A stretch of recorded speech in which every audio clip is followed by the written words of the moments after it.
Black hole, ये नाम सुनते ही हमारे मन में एक रहस्यमय दानव की तस्वीर आती है। ब्लैक होल हमारे लिए हमेशा से एक रहस्य बनकर रहे हैं, लेकिन अब ये रहस्यमयी दानव विज्ञान के हमारे नियमों को भी चुनौती दे रहा है। ये ऐसा नेचर दिखा रहा है जो भौतिकी के नियमों को गलत साबित करता दिख रहा है। ये बात एक नई रिसर्च में सामने आई है और ये हमारी ब्रह्मांड की समझ को हमेशा के लिए बदल सकती है। हम बात कर रहे हैं सुपर मैसिव ब्लैक होल्स की। ये वो विशालकाय ब्लैक होल्स हैं जो लगभग हर बड़ी आकाशगंगा के केंद्र में मौजूद होते हैं।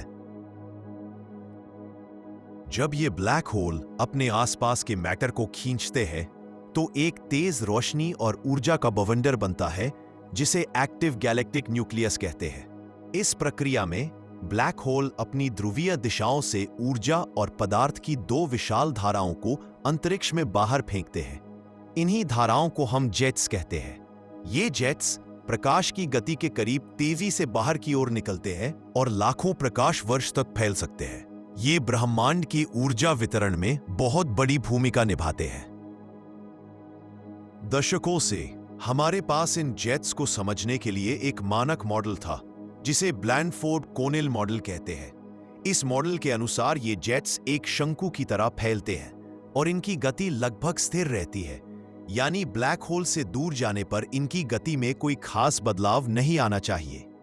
लेकिन इवेंट होराइजन टेलीस्कोप (EHT) ये वही टेलीस्कोप है जिसने हमें ब्लैक होल की पहली तस्वीर दी थी। इसके 2017 के डेटा का विश्लेषण किया।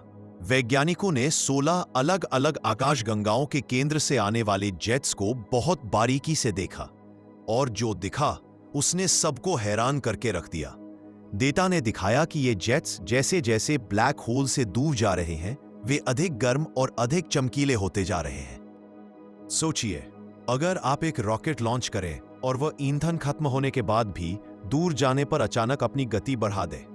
यह बात हमारे भौतिकी के ज्ञान के बिल्कुल विपरीत है। अगर ये जेट्स दूर जाने पर चमक और गर्मी बढ़ा रहे हैं तो इसका सीधा मतलब है कि इनकी गति बढ़ रही है। सवाल ये उठता है कि यह असाधारण गति कैसे बढ़ रही है। खगोल वैज्ञानिक इस रहस्य को सुलझाने के लिए कुछ क्रांतिकारी सिद्धांतों का सहारा ले रहे हैं।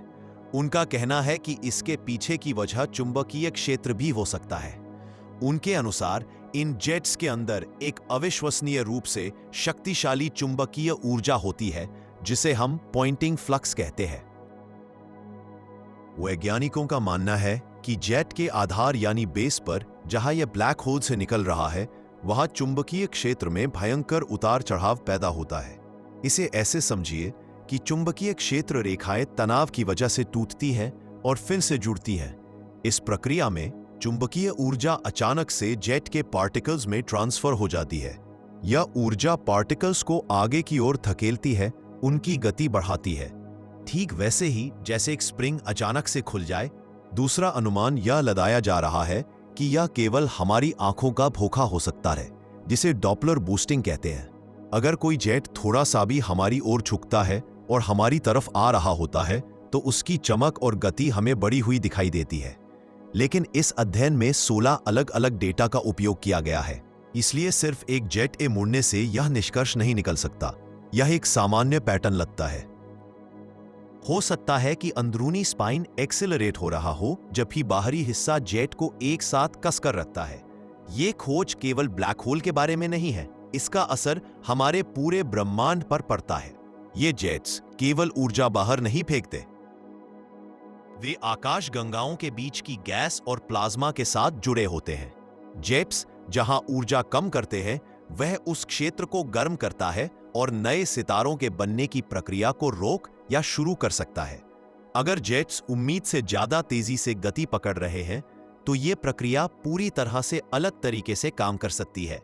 ये हमारी समझ को बदल देगी कि आकाशगंगाएं कैसे विकसित होती है और ब्रह्मांड में मैटर कहा जाता है। हमने अभी यूनिवर्स का केवल 5% ही समझा है, बाकी 95% अभी भी रहस्य बना हुआ है। ब्लैक होल के जेट्स की इस नई पहेली को सुलझाना उस बड़े कॉस्मिक वेब को समझने की दिशा में एक और बड़ा कदम है। हमें अभी भी भौतिकी के नियमों को लेकर बहुत कुछ सीखना बाकी है। ब्लैक होल हमें आज भी चुनौती दे रहे हैं क्या आपको लगता है कि चुंबकीय क्षेत्र ही असली कारण है, या क्या यह कुछ और ही है जिसकी हमने कल्पना भी नहीं की?